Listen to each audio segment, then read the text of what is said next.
What's up, everyone? It's the Tyrant here. Welcome back to another Halo Q&A. I love doing these. I love doing these off-the-cuff videos, and more importantly, I love hearing from you guys.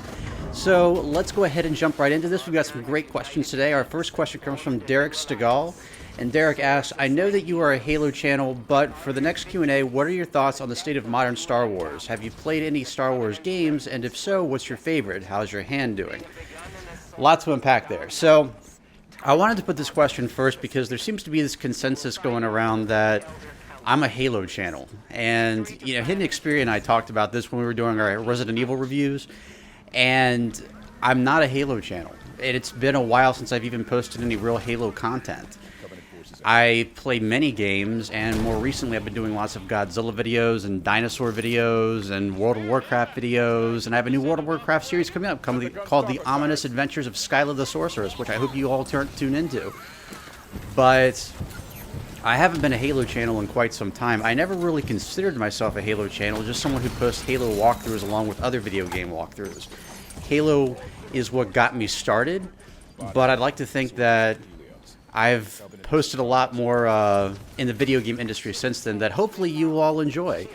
To answer the second part of this question, have you played any Star Wars games? Yes, my favorite one is Knights of the Old Republic. It's an MMO.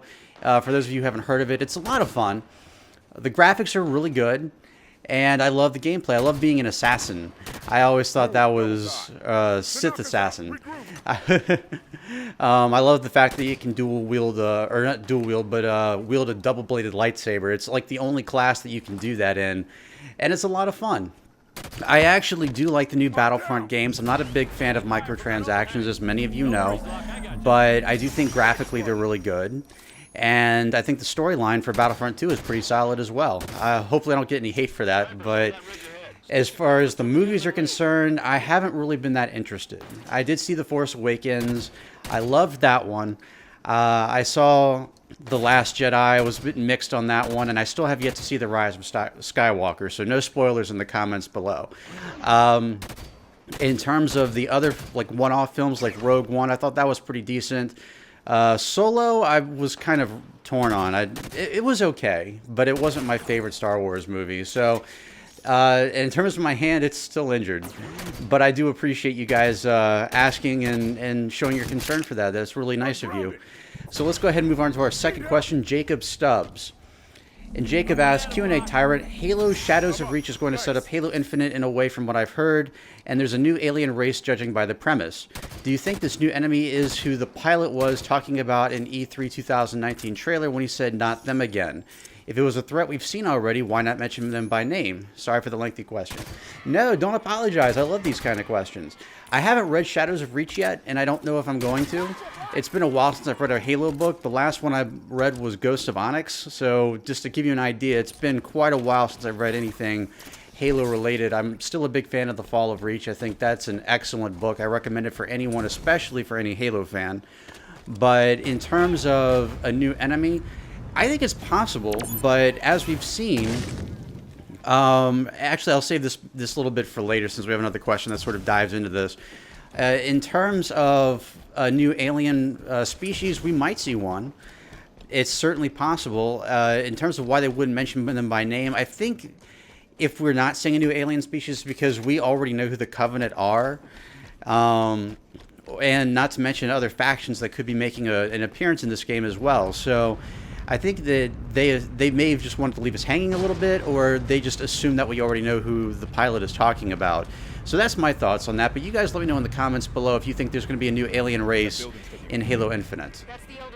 Our next question comes from StealthGamer92, and StealthGamer asks, so what about the people like me with 50% of the week with dial-up speed connection and the other 50% with no internet? I mean, I don't actually buy non-essentials in the store unless I'm already there for actual essentials anyway, but my situation makes me see why a parent with my dilemma would do so. Keeping the brat off the roof is helpful for the sanity after all. So this is in regards to my rant that I did on my last Q&A about people going out during the pandemic and buying non-essential items. Things like video games and AirPods, especially when you have all three modern consoles have an online store where you can download games, and you know, things of that nature. There are always reasons to go out and buy stuff, and I can understand people who are already going out with non-essentials, going out and picking up something while they're at the store. But I mean, I've run into people before who legit buy games, hard copies of games that they already have digital versions of. Instead of just ordering them from Amazon, they come to one of our local stores here, and it's just my question is why? You know, we have over 2 million cases of the virus here in the U.S., and it doesn't look like it's slowing down anytime soon. And so it's not safe to go out. It's legit not safe still. And so you have to remember that when you go out, it's not just about putting yourself at risk, it's putting everyone else at risk as well. And even if you don't care about anyone else at this point, just, you know, I'm sure we all have friends and loved ones that we wouldn't want to give the virus to. So my recommendation there is, if you can stay at home, if you have the option to stay at home, please do stay at home.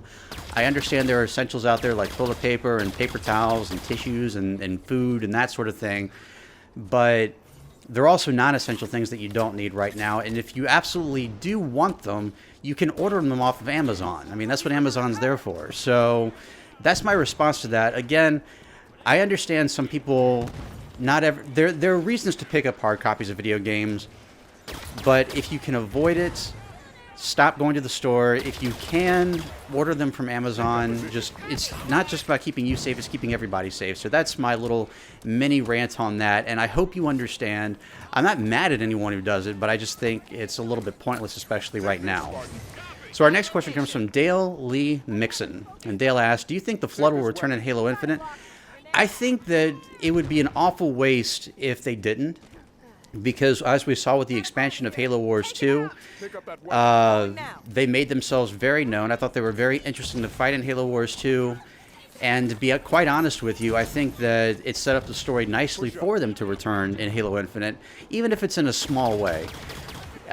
Even if it's just in a narrative form.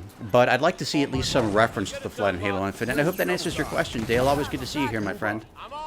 Our next question comes from Aaron Yeager 343, and Aaron asks, "Yo, Tyrant, I have a question. How do you think Halo Infinite is going to play?" Well, this is where the question from earlier sort of comes back.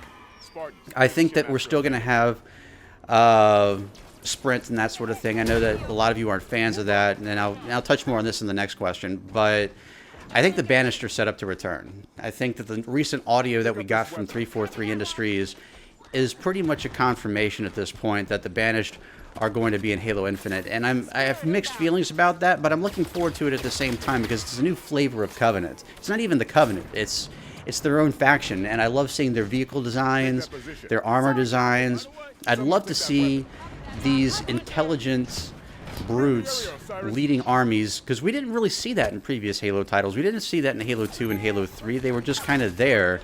And I feel like they were just trying to replace the elites, but the elites always felt like they were superior. So seeing the Banished have their own sort of take on the war with humanity, I'm looking forward to. And so, you know, it's going to be an interesting way to see how it plays out in first person. But I'm looking forward to it, and I hope you all are too. Our next question comes from THEZEROLINK. And THEZEROLINK asks, do you expect them to keep chasing trends and keep advanced mobility in the game? Or do we see it returning to OG Halo movement style? Does a battle royale even make sense now? Yes, I think they're going to keep enhanced mobility. I think it would be a little bit strange at this stage or this point in time to completely nix it, since we've had enhanced mobility for the last decade, technically since Halo Reach. We've had sprint as a standalone that was not an armor ability since 2012. And personally, I'm okay with enhanced mobility. I know that's a really tricky topic right there, because a lot of you aren't.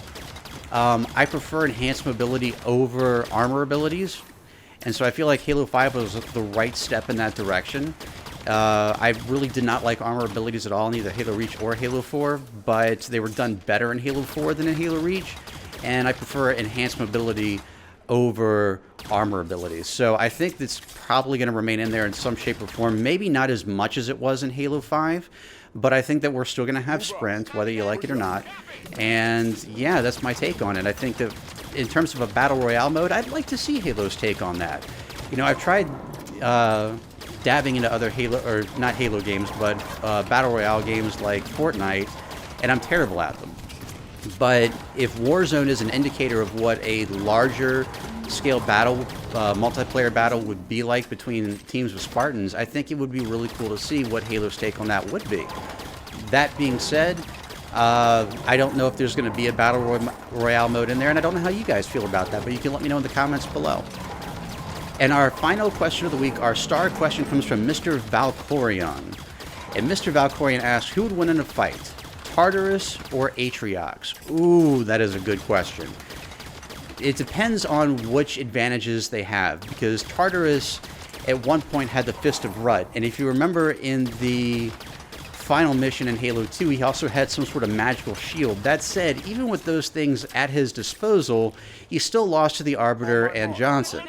That's not to undercut any of those characters. I'm just saying, you would think the leader of the Brute Chieftains, or I should say the Chieftain of the Chieftains, the Chieftain of the Brutes, if he can't handle that, then I find it very hard to believe that he could go up against Atriox. We saw Atriox go toe-to-toe against a bunch of other Spartans, and he just whooped them completely.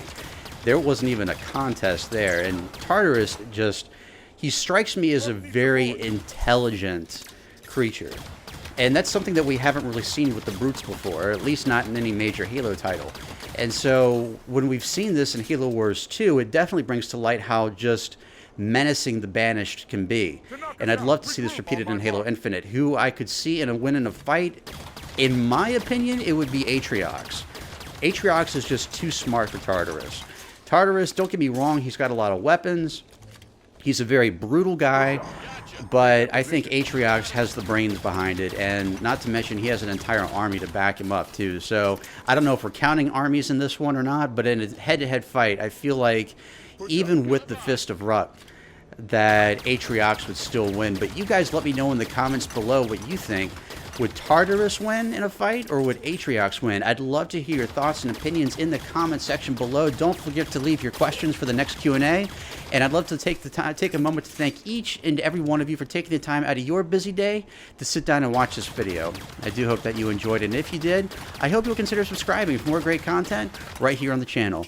Thank you all so much for watching. I hope you all have an absolutely wonderful week. I'll catch you all right back here next time. And as always, I'm the Tyrant, signing off. Move up.